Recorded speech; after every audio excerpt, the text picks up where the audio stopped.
നിന്നിലലിയാൻ ഞാൻ ഭാഗം 60. ഏട്ടത്തിക്ക് പ്രഗ്നൻസിയുടെ സിംറ്റംസ് കാണിച്ചു തുടങ്ങി. ഇന്ദ്രൻ്റെ ഒരു സഹോദരി പറഞ്ഞു. അപ്പോഴേക്കും കുറച്ച് ഗ്ലൂക്കോസ് കലക്കിക്കൊണ്ട് ഇന്ദ്രൻ്റെ അമ്മ അങ്ങോട്ട് വന്നു. മോനെ, ഇത് കൊടുക്കും, മോൾക്ക് നല്ല ക്ഷീണം ഉണ്ടാകും. അപ്പോൾ നോക്കിയപ്പോഴാണ് ചെറിയമ്മ കരിക്കുമായി വരുന്നത്. എടാ, ഇത് കൊടുത്താൽ മതി, കരിക്ക് കുടിച്ചാൽ മോളുടെ ക്ഷീണം എല്ലാം പോകും. അത് കണ്ടതും പാർവതി ദയനീയമായി ഇന്ദ്രനെ നോക്കി. അവളുടെ നോട്ടം കണ്ടതും എല്ലാവരും ചിരിച്ചുപോയി. അപ്പോഴേക്കും ഡോക്ടർ അങ്ങോട്ട് വന്നു. എന്താ ഇവിടെ? അവർ ചോദിച്ചുകൊണ്ട് വന്നത്. അവരൊരു മലയാളിയായിരുന്നു. ഒരു 50 വയസ്സിന് മുകളിൽ പ്രായം തോന്നിക്കുന്ന ഒരു ലേഡി ഡോക്ടറായിരുന്നു. ഇന്ദ്രൻ ഇന്നലെ വിളിച്ച് സംസാരിച്ചത് കൊണ്ട് തന്നെ അവർക്ക് എല്ലാം അറിയാമായിരുന്നു. എന്താ ഇന്ദ്രജിത്ത് ഇവിടെ കേൾക്കുന്നത്? അവർ ചോദിച്ചു. എല്ലാവരും ഒന്ന് പുറത്തേക്ക് പോയേ, ഞാൻ ഈ കുട്ടിയെ ഒന്ന് നോക്കട്ടെ എന്ന് പറഞ്ഞ് എല്ലാവരെയും പുറത്തേക്ക് വിട്ടു. പുറത്തേക്ക് പോകാതെ അവിടെ തന്നെ നിന്ന ഇന്ദ്രനെ അവർ നോക്കി. ഇന്ദ്രജിത്തും പുറത്തേക്ക് പോയിക്കോളൂ, അവർ പറഞ്ഞതും ഇന്ദ്രൻ പാർവതിയെ നോക്കി. അവൾ 2 കണ്ണും ചിമ്മി കാണിച്ചു. മനസ്സില്ലാ മനസ്സോടെ ഇന്ദ്രൻ റൂമിന് പുറത്തേക്ക് പോയി. പുറത്തേക്ക് വന്നതും ഇന്ദ്രൻ്റെ മുഖം കണ്ട് എല്ലാവർക്കും ചിരി വരുന്നുണ്ടായിരുന്നു. എല്ലാവരും ചിരി കടിച്ചു പിടിച്ച് നിൽക്കുകയാണ്. അഖിൽ ഇന്ദ്രൻ്റെ അടുത്തേക്ക് ചെന്നു. എന്താടാ, അവളെ ലേബർ റൂമിലേക്ക് കയറ്റിയതുപോലെയാണല്ലോ നിന്റെ അവസ്ഥ. അത് കേട്ടതും ഇന്ദ്രൻ അഖിലിനെ ഒന്ന് നോക്കി. വേഗം അഖിൽ അവിടെ നിന്നും മാറി നിന്നു. വേണ്ട അഖിലേട്ടാ, ആ നിൽക്കുന്നതേ ടെൻഷൻ അടിച്ച് നിൽക്കുന്ന സിംഹമാണ്. ചെല്ലണ്ട, ചിലപ്പോൾ കടിച്ചു കീറി കുടയും. ആ ടെൻഷനും ദേഷ്യവും എല്ലാം അഖിലേട്ടൻ്റെ അടുത്ത് തീർക്കും. അടുത്തു നിന്ന് രാജു പറഞ്ഞു. ശരിയാ, അഖിലും തലയാട്ടിക്കൊണ്ട് സമ്മതിച്ചു. പിന്നെ അവർ ഇന്ദ്രനെ കളിയാക്കാനേ പോയില്ല. അവർ മാറി നിന്നു. കുറച്ച് സമയം കഴിഞ്ഞതും ഡോക്ടർ പുറത്തേക്ക് വന്നു. ഇന്ദ്രനും എല്ലാവരെയും അകത്തേക്ക് വിളിച്ചു. അവൻ അകത്തേക്ക് ചെന്നതും പാർവതി എഴുന്നേറ്റിരിക്കുന്നുണ്ടായിരുന്നു. എന്താ ഡോക്ടർ, എങ്ങനെയുണ്ട്? അവൻ ചോദിച്ചു. കുഴപ്പമൊന്നുമില്ല, ശരിക്കും ഇപ്പോൾ പ്രഗ്നൻസിയുടെ സിംറ്റംസ് കാണിച്ചു തുടങ്ങിയതാണ്. ഇനിയിപ്പോൾ വോമിറ്റിംഗ്, തളർച്ച, തലകറക്കം അങ്ങനെയെല്ലാം ഉണ്ടാകും. ഒന്ന് ശ്രദ്ധിക്കണം. ആദ്യത്തെ 3 മാസം ഒന്ന് ശ്രദ്ധിച്ചാൽ മതി, പിന്നെ കുഴപ്പമൊന്നും ഉണ്ടാവില്ല. പഴങ്ങൾ, പച്ചക്കറികൾ, പ്രോട്ടീൻ, ധാന്യങ്ങൾ എന്നിവ ഉൾപ്പെടുന്ന ആരോഗ്യകരമായ ഭക്ഷണങ്ങൾ കഴിക്കുക. ഓരോ 1-2 മണിക്കൂറിലും ചെറിയ അളവിൽ സാവധാനം ഭക്ഷണം കഴിക്കുക. വയറിൻ്റെ അസ്വസ്ഥതകൾ പരിഹരിക്കാൻ ഇഞ്ചി അടങ്ങിയ ഭക്ഷണങ്ങൾ കൊടുക്കാം. തണുത്തതും തെളിഞ്ഞതുമായ ദ്രാവകങ്ങൾ ധാരാളം കുടിക്കുക. ഫോളിക് ആസിഡ് അടങ്ങിയ ഒരു പ്രിനാറ്റിൻ വിറ്റാമിൻ എടുക്കുക. അത് ഞാൻ തരാം. പാർവതിക്ക് കഴിയുന്നത്ര നടക്കുക പതിയെ. എന്നാൽ പാർവതിയുടെ ശരീരം ശ്രദ്ധിക്കണം. പാർവതിക്ക് അസ്വസ്ഥത അനുഭവപ്പെടുകയാണെങ്കിൽ അപ്പോൾ നിർത്തണം. പകൽ സമയങ്ങളിൽ ചെറിയൊരു ഉറക്കം ഉൾപ്പെടെ നിങ്ങൾക്ക് കഴിയുന്നത്ര വിശ്രമിക്കാനും ഉറങ്ങാനും ശ്രമിക്കുക. യോഗ പതിയെ ചെയ്യണം. അത് സമ്മർദ്ദം കുറയ്ക്കാനും നിങ്ങളുടെ മാനസികാവസ്ഥ മെച്ചപ്പെടുത്താനും ധ്യാനിക്കാൻ ശ്രമിക്കുക. പാർവതിയുടെ മാനസികാവസ്ഥ ദൈനംദിന ജീവിതത്തെ തടസ്സപ്പെടുത്തുന്നുവെങ്കിൽ നിങ്ങൾ എന്നെ വന്നൊന്ന് കണ്ടാൽ മതി. ഇതെല്ലാം ഡോക്ടർ പറയുമ്പോൾ ഇന്ദ്രൻ ശ്രദ്ധാപൂർവം കേട്ടിരുന്നു. ഇതെല്ലാം അമ്മമാർക്കൊക്കെ അറിയാമായിരിക്കും. അവർ ഇന്ദ്രൻ്റെ അമ്മയെ നോക്കിക്കൊണ്ട് പറഞ്ഞു. ഞാൻ പ്രത്യേകിച്ച് പറയേണ്ട ആവശ്യമില്ല എന്ന് എനിക്കറിയാം. പക്ഷേ ഇന്നലെ എന്നെ ഇന്ദ്രജിത്ത് വിളിച്ച് എന്നോട് എല്ലാ കാര്യങ്ങളും ചോദിച്ചത് കൊണ്ടാണ് ഞാൻ ഇത്ര വിശദമായിട്ട് ഇത് പറയുന്നത്. ഓരോ കുഞ്ഞു കുഞ്ഞു കാര്യങ്ങൾക്ക് പോലും ഇന്ദ്രജിത്ത് എന്നോട് വിളിച്ച് സംശയം ചോദിച്ചിരുന്നു. ഇനിയും എന്തെങ്കിലും ആവശ്യമുണ്ടെങ്കിൽ ധൈര്യമായിട്ട് വിളിക്കാം. എന്നാലും പാർവതിയുടെ കാര്യത്തിൽ ഇന്ദ്രജിത്ത് ലോകനാഥ് ഗുപ്ത ഒരു ഡിഫറെൻറ്റ് ഹസ്ബൻഡായി മാറുന്നത് പോലെ എനിക്ക് തോന്നുന്നു. വൈഫിൻ്റെ എല്ലാ കാര്യങ്ങളും സ്വയം ചെയ്യണം എന്നുള്ള ഒരു ആഗ്രഹമുണ്ടല്ലേ? ഡോക്ടർ ചോദിച്ചപ്പോൾ ഇന്ദ്രജിത്ത് അവരെ നോക്കി ചെറുതായി ഒന്ന് പുഞ്ചിരിച്ചു. ഇപ്പോൾ ഡോക്ടർ ഹോസ്പിറ്റലിൽ കൊണ്ടുവന്ന് സ്കാനിങ്ങും മറ്റും നടത്തേണ്ടേ? ഇന്ദ്രൻ ചോദിച്ചു. വേണം, ഇന്ദ്രജിത്തിൻ്റെ അതിൻ്റെ കാര്യങ്ങളെല്ലാം ഞാൻ വിശദമായിട്ട് പറഞ്ഞു തരാം. ഡോക്ടർ, എനിക്ക് മറ്റൊരു കാര്യം കൂടി ചോദിക്കാനുണ്ട് എന്ന് പറഞ്ഞ് ഇന്ദ്രൻ എന്തോ ചോദിക്കാൻ വന്നതും അവൻ റൂമിൽ നിൽക്കുന്ന അമ്മയെയും ചെറിയമ്മമാരോടും മറ്റുള്ളവരെയും നോക്കി. നിങ്ങളൊന്ന് പുറത്തേക്ക് നിൽക്കുമോ? ഇന്ദ്രൻ ചോദിച്ചതും അവരെല്ലാവരും പരസ്പരം നോക്കിക്കൊണ്ട് പുറത്തേക്കിറങ്ങി. എന്ത് ചോദിക്കാനായിരിക്കും നമ്മളെ പുറത്തേക്ക് ഇറക്കി വിട്ടത്? പുറത്തുനിന്ന് രാജ് അഖിലിനോട് ചോദിച്ചു. എനിക്കറിയാൻ പാടില്ല. ഇനി നിനക്ക് അറിയാൻ അത്ര നിർബന്ധമാണെങ്കിൽ നീ ഏട്ടൻ പുറത്തേക്ക് വരുമ്പോൾ ചോദിച്ചു നോക്ക്, പറഞ്ഞു തരും. വേണ്ട എൻ്റെ പൊന്നു അഖിലേട്ടാ, എനിക്കൊന്നും അറിയണ്ട. ഏട്ടനായതുകൊണ്ട് ചോദിക്കാൻ പോകുന്നത് എന്താണെന്ന് എനിക്ക് ചെറിയൊരു ഊഹമുണ്ട്. രാജു പറഞ്ഞതും അഖിൽ അവനെ സൂക്ഷിച്ചു നോക്കി. അല്ല, ഏട്ടത്തിയെ നടത്താനോ ഇരിക്കാനോ സമ്മതിക്കാതെ എപ്പോഴും എടുത്തുകൊണ്ട് നടക്കണോ എന്ന് ചോദിക്കാനായിരിക്കും ഡോക്ടറോട് ഒറ്റയ്ക്ക് സംസാരിക്കണം എന്ന് പറഞ്ഞതേ. നമ്മളൊക്കെ ഉള്ളതുകൊണ്ട് ഏട്ടന് ചിലപ്പോൾ ചെറിയ ചമ്മലുണ്ടാവും. ഇന്ദ്രനായതുകൊണ്ട് അതും ചെയ്യും. ഇനി പാറു ചേച്ചിയുടെ കഷ്ടകാലമാണ്. നോക്കിക്കോ, ഒന്ന് നടക്കാനോ ഇരിക്കാനോ എന്തിന് ഒന്ന് തുമ്മാൻ പോലും ഇന്ദ്രജിത്ത് ലോകനാഥ് സമ്മതിക്കുമെന്ന് എനിക്ക് തോന്നുന്നില്ല. ഇവാനും പറഞ്ഞു. അത് ശരിയാ നിങ്ങൾ പറഞ്ഞത്. ഇപ്പോൾ തന്നെ ഡോക്ടർ പറഞ്ഞത് കേട്ടില്ലേ? ഇന്നലെ മുതൽ ഏട്ടൻ കുറേ വിളിച്ചു എന്ന്. ഇനി ആ ഡോക്ടർക്കും ഒരു സമാധാനം ഉണ്ടാവില്ല. ഏട്ടത്തി ഇനി ആ കുഞ്ഞിനെ പ്രസവിച്ച് ഇന്ദ്രേട്ടൻ്റെ കയ്യിലേക്ക് കൊടുക്കുന്നത് വരെ ഡോക്ടറെ മിക്കവാറും ഈ അപ്പാർട്ട്മെൻറ്റിലേക്ക് ഏട്ടൻ താമസം മാറ്റാനും സാധ്യതയുണ്ട്. ഇന്ദ്രജ പറയുന്നത് കേട്ട് അവിടെ നിന്നവർ എല്ലാവരും ചിരിച്ചു. Doctor, his have sex during this pregnancy likely to cause any problem to Parvati or the baby? യാതൊരുവിധ ചമ്മലോ മടിയോ ഇല്ലാതെ ഡോക്ടറോട് ചോദിക്കുന്നത് കേട്ടപ്പോൾ പാർവതിക്ക് വല്ലാതായി. അവൾ തല കുനിച്ചു നിന്നു. ഡോക്ടർ അവളെ നോക്കിയപ്പോൾ അവളുടെ അവസ്ഥ മനസ്സിലായതും ഡോക്ടർ ഒന്ന് ചിരിച്ചുകൊണ്ട് പറഞ്ഞു, ഗർഭത്തിൻ്റെ ആദ്യ 3 മാസങ്ങളിൽ ലൈംഗിക ബന്ധത്തിൽ ഏർപ്പെടുന്നത് പൊതുവെ സുരക്ഷിതമാണ്. അമ്നിയോട്ടിക് ദ്രാവകവും ഗർഭാശയത്തിൻ്റെ ശക്തമായ പേശികളും കുഞ്ഞിനെ സംരക്ഷിക്കുന്നു. കുഞ്ഞിനെ അണുബാധയിൽ നിന്ന് സംരക്ഷിക്കാൻ സഹായിക്കുന്ന ഒരു മ്യൂക്കസ് പ്ലഗ് വഴി സെർവിക്സും തടഞ്ഞിരിക്കുന്നു. സെക്സിനിടയിൽ നിങ്ങൾ എത്ര സുഖകരമാണ് ഗർഭധാരണം മറ്റും കൂടാതെ ലൈംഗികതയിലുള്ള നിങ്ങളുടെ താല്പര്യവും മാറിയേക്കാം. ലൈംഗിക ബന്ധത്തിന് ശേഷം നേരിയ രക്തസ്രാവം, വേദന, മലബന്ധം എന്നിവ സാധാരണയായി കാണാറുണ്ട്. എന്നിരുന്നാലും നിങ്ങൾക്കത് അനുഭവപ്പെടുന്നുണ്ടെങ്കിൽ ഡോക്ടറെ ബന്ധപ്പെടണം. കനത്ത രക്തസ്രാവം, കഠിനമായ വേദന അല്ലെങ്കിൽ മലബന്ധം, പനി പോലെ അണുബാധയുടെ മറ്റു ലക്ഷണങ്ങൾ എന്നിവ ഉണ്ടെങ്കിൽ ഉറപ്പായിട്ടും എന്നെ വന്ന് കൺസൾട്ട് ചെയ്യാൻ ശ്രദ്ധിക്കുക. വേറെ കുഴപ്പമൊന്നുമില്ല. ഡോക്ടർ പറയുമ്പോൾ ശ്രദ്ധയോടെ കേൾക്കുന്നുണ്ടെങ്കിലും പാർവതി ആകുരാവസ്ഥയിൽ ഇരിക്കുകയായിരുന്നു. താൻ എന്തിനാ ഇങ്ങനെ ഇരിക്കുന്നത്? എല്ലാവരുടെയും സംശയമാണ്. ഒരുപാട് സംശയങ്ങളുണ്ടാവും നിങ്ങൾക്ക്. ചോദിക്കാതെ എന്തെങ്കിലും ചെയ്താൽ അത് കുഞ്ഞിനെയും തന്നെയും ബാധിക്കും. ഇന്ദ്രജിത്ത് ചോദിച്ചതിൽ ഒരു തെറ്റുമില്ല. പല ഭർത്താക്കന്മാരും ചോദിക്കേണ്ടതാണ്, അവർ ചോദിക്കാറില്ല. എന്തായാലും തന്നെ നന്നായി കെയർ ചെയ്യുന്ന ഒരു ഭർത്താവ് തന്നെയാണ് ഇന്ദ്രജിത്ത് ലോകനാഥൻ. അതിൽ അഭിമാനിക്കാം. അടുത്ത ദിവസം ഹോസ്പിറ്റലിലേക്ക് വന്നോളൂ, നമുക്കൊരു ചെക്കപ്പ് നടത്താം എന്ന് പറഞ്ഞ് ഡോക്ടർ അവിടെ നിന്നും ഇറങ്ങി പുറത്തേക്ക് പോയി. അപ്പോൾ പാർവതി ഇന്ദ്രജിത്തിനെ കൂർപ്പിച്ചു നോക്കി. അവൻ എന്താ എന്ന് പുരികമുയർത്തി ചോദിച്ചു. എന്നെ നാണം കെടുത്തിയപ്പോൾ തൃപ്തിയായില്ല ഇന്ദ്രേട്ടന്? ഇതെന്തൊക്കെയായി ചോദിക്കുന്ന ഡോക്ടറോട്? അവൾ ചോദിച്ചു. പിന്നെ ഞാൻ ചോദിക്കണ്ടേ? ഞാനെങ്ങാനും എന്തെങ്കിലും തെറ്റ് ചെയ്യുമോ എന്നുള്ളൊരു പേടിയായിരുന്നു. എനിക്ക് സമാധാനമായി. അവൻ പറഞ്ഞു. അയ്യേ, നാണമില്ലല്ലോ. ആ ഡോക്ടർ എന്ത് വിചാരിച്ച് കാണുമോ ആവോ? എന്ത് വിചാരിക്കാൻ? ഞാൻ എനിക്കറിയാൻ പാടില്ലാത്ത കാര്യം ചോദിച്ചു. ഡോക്ടർ അതിന് മറുപടി തരാൻ ബാധ്യസ്ഥയായതുകൊണ്ട് മറുപടി തന്നു. ഇനി സമാധാനമായിട്ട് എനിക്ക് എൻ്റെ പെണ്ണിനെ. അവൻ അവളുടെ അടുത്ത് വന്നിരുന്നു കൊണ്ട് പറഞ്ഞതും പെട്ടെന്ന് അവൾ അവൻ്റെ വായ പൊത്തിപ്പിടിച്ചു. എന്തേ പറയുന്നത്? പുറത്തെല്ലാവരും ഉണ്ട്, നാണം കെടുത്തല്ലേ അവരുടെ മുന്നിൽ കൂടി? അവൾ പറഞ്ഞു. ഇല്ല, നാണം കെടുത്തുന്നില്ല, അവനും പറഞ്ഞു. അപ്പോഴേക്കും പുറത്തു നിന്നവരെല്ലാവരും അകത്തേക്ക് കയറിയിരുന്നു. ഡോക്ടർ പറഞ്ഞത് കേട്ടല്ലോ, ഇടയ്ക്കിടെ എന്തെങ്കിലുമൊക്കെ ഫുഡ് കഴിപ്പിക്കണമെന്ന്. പിന്നെ എന്തൊക്കെ വേണമെന്ന് വെച്ചാൽ ലിസ്റ്റ് തന്നാൽ വാങ്ങാം. ഇന്ദ്രൻ പറയുന്നത് കേട്ടതും അഖിൽ ഇന്ദ്രനെ നോക്കി. ഞാനും വരാം നിന്റെ കൂടെ, അഖിൽ പറഞ്ഞു. ഞാൻ കല്യാണത്തിന് പോകുന്നതല്ല, ഞാൻ എൻ്റെ ഭാര്യയ്ക്ക് ആവശ്യമുള്ള ഫുഡ് ഐറ്റംസ് അന്വേഷിച്ച് പോകുന്നതാണ്, ഇന്ദ്രൻ പറഞ്ഞു.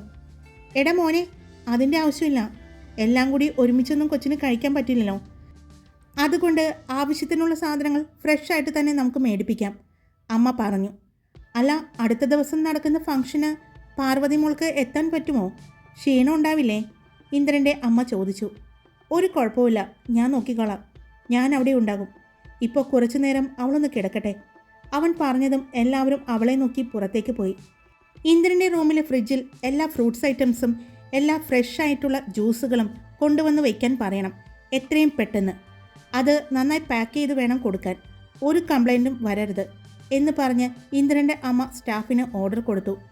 ഇതെല്ലാം കണ്ട് അത്ഭുതപ്പെട്ട് നിൽക്കാണ് നീതുവും ജെൻസിയും ബാക്കിയുള്ളവരും. ഇതെന്താ ഇവിടെ നടക്കുന്നത്?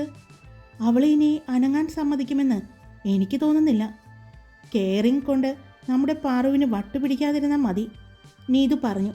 വാ, നമുക്കവളെ കണ്ടിട്ട് പോകാം. എങ്ങനെ കാണാന്? അവിടെ നിന്നും ഒരാൾ ഇറങ്ങണ്ടേ? അവള് നിധി കാക്കുന്ന ഭൂതം പോലെ ചുറ്റിപ്പിടിച്ചിരിക്കുന്നുണ്ട്. എന്നാലും ഒന്ന് കണ്ടിട്ട് പോകാം. ഇനി അവളെ അധികം കാണാൻ പറ്റുമോ എന്ന് എനിക്ക് തോന്നുന്നില്ല എന്ന് പറഞ്ഞ് അവരെല്ലാവരും കൂടി ഒരുമിച്ച് റൂമിലേക്ക് കയറി. ഇന്ദ്രൻ പാർവതിയെ ചേർത്ത് പിടിച്ച് ബെഡിലിരിക്കുന്നുണ്ട്. എന്തോ സംസാരിക്കുന്നുണ്ട് രണ്ടുപേരും. അവരെ കണ്ട പാർവതി നേരെ ഇരിക്കാൻ പോയതും പതിയെ ഇനി ഇരിക്കുമ്പോഴും എഴുന്നേൽക്കുമ്പോഴും നടക്കുമ്പോഴുമെല്ലാം ശ്രദ്ധിക്കണമെന്ന് ഡോക്ടർ പറഞ്ഞത് കേട്ടില്ലേ? ഇന്ദ്രൻ പറഞ്ഞതും പാർവതിയുടെ കൂട്ടുകാർ പരസ്പരം നോക്കി. നിങ്ങളിരിക്കെ, എനിക്ക് ഒരു അത്യാവശ്യ കാര്യമുണ്ട്, പെട്ടെന്ന് വരാം, ഞാൻ വന്നിട്ട് നിങ്ങൾ പോയാൽ മതി. അവൻ അവരെ പറഞ്ഞ് ഏൽപ്പിച്ചുകൊണ്ട് പുറത്തേക്ക് പോയി. എൻ്റെ ദൈവമേ, എന്ത് കലിപ്പ് സ്വഭാവമായിട്ട് നടന്ന ആളാണ് ഒരു പൂച്ചക്കുട്ടിയെ പോലെ അവളുടെ പുറകെ നടക്കുന്നത് കണ്ടോ? ഇത്രയും കെയറിങ് കൊടുത്ത ആ പെണ്ണിന് ശ്വാസം മുട്ടും. അരുൺ പറഞ്ഞു. നിനക്ക് അസൂയയാണ്. എല്ലാ പെണ്ണുങ്ങളും ആഗ്രഹിക്കുന്നത് ഇതുപോലെ കെയറിങ് കൊടുക്കുന്ന ഒരു ഭർത്താവിനെയാണ്. അത് പാറുവിന് കിട്ടിയതോർത്ത് അസൂയപ്പെട്ടിട്ട് ഒരു കാര്യമല്ല, ജെൻസി പറഞ്ഞു. ഞാനെന്തിനു ഇവളോട് അസൂയപ്പെടുന്നത്? അരുൺ ചോദിച്ചു. നിനക്ക് അസൂയ ഇവളോടല്ല, ഇപ്പോൾ ഇവിടെ നിന്ന് പോയ ഒരാളില്ലേ, ഇന്ദ്രജിത്ത്, ആളോടാണ്. ഭാര്യയെ ഇത്രയും സ്നേഹിക്കുന്നത് കണ്ടിട്ടുള്ള അസൂയ, ജെൻസി പറഞ്ഞു. അത് നീ പറഞ്ഞത് ശരിയാണ്. അങ്ങേരെ പോലെ ആവാൻ അങ്ങേർക്ക് മാത്രമേ സാധിക്കൂ, മറ്റാർക്കും പറ്റില്ല എന്ന് പറഞ്ഞ് അവരെല്ലാവരും സംസാരിച്ചു കൊണ്ടിരിക്കുമ്പോഴാണ് അങ്ങോട്ട് പാർവതിയുടെ എന്തൊക്കെയോ സാധനങ്ങളുമായി ഇന്ദ്രൻ വരുന്നത്. ഇത് നമ്മുടെ അപ്പാർട്ട്മെൻറ്റിൽ ഇരുന്നതാണ്, ഇനി അങ്ങോട്ട് പോവില്ലല്ലോ, വെറുതെ ഇത് അവിടെ കൊണ്ടുപോയി വെച്ച് നശിപ്പിച്ച് കളയണ്ടെന്ന് വിചാരിച്ച് ഞാൻ ഇങ്ങോട്ട് എടുത്തുകൊണ്ടുവരാൻ പറഞ്ഞതാണ്. അപ്പോൾ നാളെ മുതൽ ഇതെല്ലാം കഴിച്ചു തുടങ്ങണം. അത് കണ്ടതും പാർവതി അവനെ ദയനീയമായി നോക്കി. അല്ലെങ്കിൽ തന്നെ അത് എനിക്ക് ഇഷ്ടമല്ല. ഇനി ഇതിനിടയിൽ കൂടി അതും കൂടി കഴിക്കണമെന്ന് പറഞ്ഞാൽ എനിക്ക് നാടൻ ഭക്ഷണങ്ങൾ എന്തെങ്കിലും മതി, അവൾ പറഞ്ഞു. ശരി, അതൊക്കെ തരാം, പക്ഷേ അതിനിടയിൽ കൂടി ഇതും കഴിക്കണം, ഇന്ദ്രൻ പറഞ്ഞു. അപ്പോഴേക്കും ഇന്ദ്രൻ്റെ അമ്മ കുറച്ച് നല്ല ഫ്രഷ് ഫ്രൂട്ട്സും ജ്യൂസ് അങ്ങനെയുള്ള ഐറ്റംസുമായി അങ്ങോട്ട് വന്നു. ഇത് ഫ്രിഡ്ജിലേക്ക് വെച്ചോളൂ എന്ന് പറഞ്ഞ് മേഡിൻ്റെ കയ്യിൽ അത് കൊടുത്തുവിട്ടു. അമ്മേ, പാറുവിന് നാടൻ ഭക്ഷണങ്ങൾ വേണമെന്നാണ് പറയുന്നത്, ഇന്ദ്രൻ പറഞ്ഞു. അതിനെന്താ, ഞാൻ ഉണ്ടാക്കി കൊടുക്കാലോ. അമ്മേ, ഉണ്ടാക്കുമ്പോൾ 3 പേർക്കുള്ള ഭക്ഷണം ഉണ്ടാക്കണേ, അഖിൽ പറഞ്ഞു. 3 പേർക്കോ? ആ, അവൾ 2 പേർക്കുള്ള ഭക്ഷണം കഴിക്കണമല്ലോ. പിന്നെ ഒരാൾ ഞാനുള്ളത് കൊണ്ട് എനിക്ക് നല്ല കേരള ഫുഡ് കഴിക്കാമല്ലോ. പക്ഷേ ഇവളുടെ ഫുഡ് ഞാൻ ഒരുപാട് മിസ് ചെയ്യും, അഖിൽ പറഞ്ഞു. എന്തിനാ, ഞാനുണ്ടാക്കി തരാലോ. എനിക്ക് ഭക്ഷണം ഉണ്ടാക്കുന്നത് കൊണ്ട് കുഴപ്പമൊന്നുമില്ല. എപ്പോഴും ഇങ്ങനെ കിടന്നു കഴിഞ്ഞാൽ ഞാൻ വല്ല ഡിപ്രഷൻ സ്റ്റേജിലേക്ക് എത്തും. അതുകൊണ്ട് എനിക്ക് ഇഷ്ടമുള്ളത് ചെയ്യാൻ സമ്മതിക്കണം. അവൾ അനുവാദം എന്നോണം ഇന്ദ്രനെ നോക്കി, പിന്നെ ഇന്ദ്രൻ്റെ അമ്മയെയും. അതൊക്കെ ചെയ്തോ, നല്ലതാണ്, ചെറിയ ചെറിയ കാര്യങ്ങളൊക്കെ ചെയ്യാം, അമ്മ പറഞ്ഞതും ഇന്ദ്രൻ അമ്മയെ നോക്കി. നീ എന്നെ നോക്കി പഠിപ്പിക്കണ്ട, ചെറിയ രീതിയിൽ എല്ലാം ചെയ്യുന്നത് നല്ലതാണ്. പിന്നെ മോള് പറയുന്നത് പോലെ എപ്പോഴും ഇങ്ങനെ അടച്ചിട്ട കിളിയെപ്പോലെ ഇവിടെ ഇരുന്നാൽ ശരിയാവില്ല, അതും നല്ലതല്ല. പിന്നീട് ഇന്ദ്രൻ്റെ സംശയങ്ങൾക്കുള്ള മറുപടി കൊടുക്കലായിരുന്നു അമ്മ. അതെ, ഒരുപാട് സമയമായി, ഭക്ഷണം കഴിക്കാനായി എന്ന് പറഞ്ഞ അമ്മ എല്ലാവരെയും ഡൈനിങ് റൂമിലേക്ക് ക്ഷണിച്ചു. പാർവതിയെ വളരെ ശ്രദ്ധയോടെയാണ് ഇന്ദ്രൻ പിടിച്ചത്. പുറത്തേക്കിറങ്ങിയ എല്ലാവരും അത്ഭുതത്തോടെ പരസ്പരം നോക്കി. ഇതെപ്പോൾ ചെയ്തു? നീതു ചോദിച്ചു. അപ്പോഴാണ് പാർവതിയും ശ്രദ്ധിച്ചത്. താഴെ റെഡ് സോഫ്റ്റായിട്ടുള്ള മാറ്റ് ഇട്ടിരിക്കുന്നു. അത് ഇവൻ ഇന്ന് ചെയ്യിപ്പിച്ചതാണ്. താഴെ വളരെ മിനുസമായി കിടക്കുന്നത് കൊണ്ട് വെള്ളവും മറ്റും വീണാൽ മോള് ചവിട്ടി വീണാലോ എന്നുള്ള പേടി കൊണ്ട് മുഴുവൻ മാറ്റ് ഇട്ടിരിക്കുകയാണ്. ഇവിടെ മോള് നടക്കുമ്പോൾ വീഴില്ല എന്ന് പറഞ്ഞ് അമ്മ പറഞ്ഞത് കേട്ടതും എല്ലാവരും ഒരുപോലെ ഇന്ദ്രനെ നോക്കി. എന്താ? അവൻ ചോദിച്ചു. ഹേയ്, ഒന്നുമില്ല, അഖിൽ പറഞ്ഞു.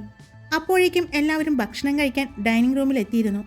അപ്പോഴും വളരെ ശ്രദ്ധയോടെ പാർവതിക്ക് ഭക്ഷണം ഇന്ദ്രൻ വിളമ്പിക്കൊടുത്തു. എല്ലാവരും ഒരുമിച്ച് ഭക്ഷണം കഴിച്ചു. പാർവതി മോളുടെ ജോലി തീരാറായില്ലേ? ഷോയുടെ ഫൈനൽ റൗണ്ടിന് അധികം നാളില്ല എന്ന് ഞാൻ അറിഞ്ഞു. അത് കഴിഞ്ഞാൽ ഉടനെ നിങ്ങൾ നാട്ടിലേക്ക് പോവുകയല്ലേ, പാറുവിൻ്റെ അച്ഛനെയും അമ്മയെയും കാണാൻ? അമ്മ ചോദിച്ചു. അതെ അമ്മ, ഇന്ദ്രൻ പറഞ്ഞു. അതെ, ഇനി അധികം വൈകിക്കണ്ട, എത്രയും പെട്ടെന്ന് മോളെ വീട്ടിലേക്ക് എത്തിക്കണം. അതുമാത്രമല്ല, അവരോട് കാര്യങ്ങളെല്ലാം സംസാരിക്കണം. നിന്റെ ഭാഗത്തു നിന്ന് നോക്കുമ്പോൾ ഇത് ശരിയാണ് എന്നെല്ലാം പറഞ്ഞാലും അവരുടെ മുന്നിൽ ഇത് തെറ്റ് തന്നെയാണ്. അതുകൊണ്ട് കാര്യങ്ങൾ പറഞ്ഞ് ആ അമ്മയെ മനസ്സിലാക്കണം. അച്ഛൻ മനസ്സിലായ പോലെ അമ്മ മനസ്സിലാക്കണമെന്നില്ല. അതുമാത്രമല്ല, ഇതൊരു കാരണവശാലും പാർവതിയുടെ ചേച്ചിയുടെ വിവാഹം കഴിയുന്നത് വരെ ആരും അറിയാതെയും ശ്രദ്ധിക്കണം, അമ്മ പറഞ്ഞു. അറിയാം അമ്മ, അതിന് വേണ്ടതെല്ലാം ഞാൻ ചെയ്തോളാം, ഇന്ദ്രൻ പറഞ്ഞു. അത് ഇനി അവിടെ സംസാരിക്കാൻ ഇട കൊടുക്കാതിരിക്കാനാണ് ഇന്ദ്രൻ അത് പറഞ്ഞത്. ഒരു പക്ഷേ ഇനി അത് സംസാരിച്ചാൽ പാർവതിക്ക് വിഷമമാവുമെന്ന് അവന് തോന്നി. അതുകൊണ്ടാണ് അവൻ അമ്മയെ തടഞ്ഞതും. പിന്നീട് അവൻ വളരെ ശ്രദ്ധയോടെ ഭക്ഷണം കൊടുത്തത് മുഴുവനും പാർവതി കഴിച്ചു. എന്നാൽ പാർവതിയുടെ മനസ്സിൽ ഇന്ദ്രൻ്റെ അമ്മ പറഞ്ഞ കാര്യങ്ങളുണ്ടായിരുന്നു. അത് അവളുടെ ആ ഭക്ഷണം കഴിക്കലിൽ നിന്നും ഇന്ദ്രന് മനസ്സിലായി. ഇന്ദ്രൻ അമ്മയെ നോക്കി. ആ നോട്ടത്തിൻ്റെ അർത്ഥം മനസ്സിലായതുപോലെ അമ്മ തിരിഞ്ഞ് കിച്ചണിലേക്ക് പോയി. പാറു, അമ്മ പറഞ്ഞത് വിഷമായോ? അവൻ ചോദിച്ചപ്പോൾ എല്ലാവരും പാർവതിയെ നോക്കി. നീ എന്തിനാ വിഷമിക്കുന്നത്? എല്ലാ കാര്യങ്ങളും ഞാൻ നോക്കിക്കൊള്ളാമെന്ന് പറഞ്ഞില്ലേ? ആരും ഇക്കാര്യം പറഞ്ഞ് എൻ്റെ പെണ്ണിനെ വിഷമിപ്പിക്കില്ല. അതിനി നിൻ്റെ അമ്മയായാലും ചേച്ചിയായാലും അച്ഛനായാലും ആരായാലും നിന്നെ ആരും വിഷമിപ്പിക്കില്ല. ഈ ഇന്ദ്രജിത്ത് ലോകനാഥൻ നിയമപ്രകാരം താലി കെട്ടി കൂടെ കൂട്ടിയതാ നിന്നെ. നീ എൻ്റെ ഭാര്യയാണ്. ഇപ്പോൾ നീ എൻ്റെ കുഞ്ഞിൻ്റെ അമ്മയുമാണ്. ഇന്ദ്രൻ പാർവതിയെ ചേർത്ത് പിടിച്ചുകൊണ്ട് പറഞ്ഞു. ഇന്ദ്ര, ഇനിയും പാറുവിനെ ഇവിടെ നിർത്തണോ? ഈ ഷോ നീ കണ്ടക്ട് ചെയ്തത് പോലും പാർവതിക്ക് വേണ്ടിയാണ്. പാർവതിയെ മുംബൈയിൽ എത്തിക്കാൻ വേണ്ടിയായിരുന്നില്ലേ? ഇപ്പോൾ അതെല്ലാം സാധിച്ചില്ലേ? ഇനി ഇത് മുന്നോട്ടുണ്ടോണോ? അഖിൽ ചോദിച്ചു. വേണം അഖിൽ, ഇതിൻ്റെ എൻഡ് വരെ ഇത് എത്തിക്കണം. കാരണം എൻ്റെ ഒരു ആവശ്യത്തിന് വേണ്ടി മാത്രമായി ഈ ഷോ ഒതുങ്ങരുത്. ഇതിനു വേണ്ടി കുറേ ആളുകൾ, ദേ ഇവരെ പോലെയുള്ളവർ ഒരുപാട് കഷ്ടപ്പെട്ടിട്ടുണ്ട്. അതിൻ്റെ റിസൾട്ട് അവർക്ക് കൊടുക്കണം. അത് എൻ്റെ ഒരു സ്വാർത്ഥതയ്ക്ക് വേണ്ടി ഞാൻ മാറ്റിവെക്കില്ല. പിന്നെ പാറുവിൻ്റെ കാര്യം, അവൾ അതിൽ പങ്കെടുത്തോട്ടെ, അതിൽ വേറെ ബുദ്ധിമുട്ടൊന്നുമില്ലല്ലോ. ഞാൻ എന്തായാലും അവളുടെ കൂടെ തന്നെ ഉണ്ടാവും. അത് കഴിഞ്ഞ് നമുക്ക് നാട്ടിലേക്ക് പോകാം. അതിനിനി അധികം ദിവസങ്ങളും ഇല്ലല്ലോ. അത് പോരെ? ഇന്ദ്രൻ പാർവതിയോട് ചോദിച്ചു. മതി ഇന്ദ്രേട്ടാ, എനിക്ക് വേണ്ടി കുറേ പേരുടെ കഷ്ടപ്പാട് വെറുതെ ആവണ്ട. അവർക്ക് അതിൻ്റെ റിസൾട്ട് കൊടുക്കണം. അത് എൻ്റെ കൂട്ടുകാർക്കായിക്കോട്ടെ, ആർക്കും ആയിക്കോട്ടെ. ഒരുപാട് കഷ്ടപ്പെട്ടിട്ടുണ്ട് ഞങ്ങളെപ്പോലെ എല്ലാവരും. അതുകൊണ്ട് ഇത് അവസാനിപ്പിക്കരുത്. അതിൻ്റെ എൻഡ് വരെ എത്തണം. അതിൻ്റെ വിന്നറേയും നമുക്ക് അനൗൺസ് ചെയ്യണം. പക്ഷേ ഇപ്പോൾ എനിക്ക് ചെറിയ ടെൻഷനുണ്ട്. ആ വിന്നർ ഞങ്ങളായാൽ അത് ഞാൻ ഇന്ദ്രേട്ടൻ്റെ ഭാര്യയായതുകൊണ്ട് തന്നതാണെന്നുള്ള ഒരു സംസാരം വന്നാൽ അത് എൻ്റെ ഈ കൂട്ടുകാർക്ക് വിഷമാവില്ലേ? അവർ കഷ്ടപ്പെട്ടതിന് ഒരു വിലയില്ലാതായി പോവില്ലേ? പാർവതി പറഞ്ഞത് കേട്ടതും കൂട്ടുകാരെല്ലാവരും അവളെ നോക്കി. നീ എന്താ പാറു പറയുന്നത്? ഇപ്പോഴേ ഞങ്ങൾ വിജയിച്ചിരിക്കുകയാണ്. കാരണം ഇത്രയും വലിയൊരു കാര്യം ഞങ്ങളുടെ ജീവിതത്തിൽ ഇനി ലഭിക്കാനില്ല. കോമ്പറ്റീഷനൊക്കെ നിന്നെ കഴിഞ്ഞിട്ടേ ഉള്ളൂ ഞങ്ങൾക്ക്. അതുകൊണ്ട് അതോർത്ത് നീ വിഷമിക്കണ്ട. ഇപ്പോഴേ നമ്മൾ വിജയിച്ച് കഴിഞ്ഞു എൻ്റെ പാറു. ആർക്കും കിട്ടാത്ത ഏറ്റവും വലിയ സമ്മാനമല്ലേ നമുക്ക് കിട്ടിയിരിക്കുന്നത്. ഇത് ആർക്കെങ്കിലും കിട്ടുമോ? ഈ ഷോയ്ക്ക് വന്നിരിക്കുന്ന ആർക്കും കിട്ടില്ല. അതുകൊണ്ട് അതോർത്ത് ഈ കുഞ്ഞി തല പുകയ്ക്കേണ്ട കേട്ടോ. ഇപ്പോൾ ആ വയറ്റിലുള്ള കുഞ്ഞ് രാജകുമാരനെയോ രാജകുമാരിയോ ഓർത്തിരുന്നാൽ മതി. മറ്റൊന്നിനെക്കുറിച്ചും ഓർക്കണ്ട. ഈ ഷോയെക്കുറിച്ചും നീ ഓർക്കണ്ട. ഫൈനൽ റൗണ്ടിൽ ഞങ്ങൾ നോക്കിക്കൊള്ളാം. നിൻ്റെ ഒരു സഹായവും ഞങ്ങൾക്ക് വേണ്ട, കേട്ടല്ലോ? അരുൺ പറഞ്ഞു. ഹായ്, ഞാനാണ് കാർത്തിക. എൻ്റെ പ്രണയം എന്ന ഇന്നത്തെ ആ സ്റ്റോറിയിൽ ഒരുപാട് കൺഫ്യൂഷൻസ് വന്നിട്ടുണ്ടെന്ന് എനിക്കറിയാം. നാളെയും വരും ദിവസങ്ങളിലും വരുന്ന എപ്പിസോഡ് കൊണ്ട് തന്നെ കാര്യങ്ങൾ നിങ്ങൾക്ക് ഏകദേശം മനസ്സിലാവും. എനിക്ക് തോന്നുന്നു ഉറപ്പായിട്ട് നിങ്ങൾക്ക് ഇഷ്ടപ്പെടുമെന്ന് തോന്നുന്നു ഈ ഒരു ട്വിസ്റ്റ്. നമ്മൾ പ്രതീക്ഷിക്കാതിരുന്ന നായകനിൽ നിന്നും പെട്ടെന്ന് അയാൾ നായകനല്ല എന്നറിഞ്ഞ ഒരു വിഷമമായിരിക്കാം എല്ലാവർക്കും. പക്ഷേ മാറ്റം നല്ലതായിരിക്കും.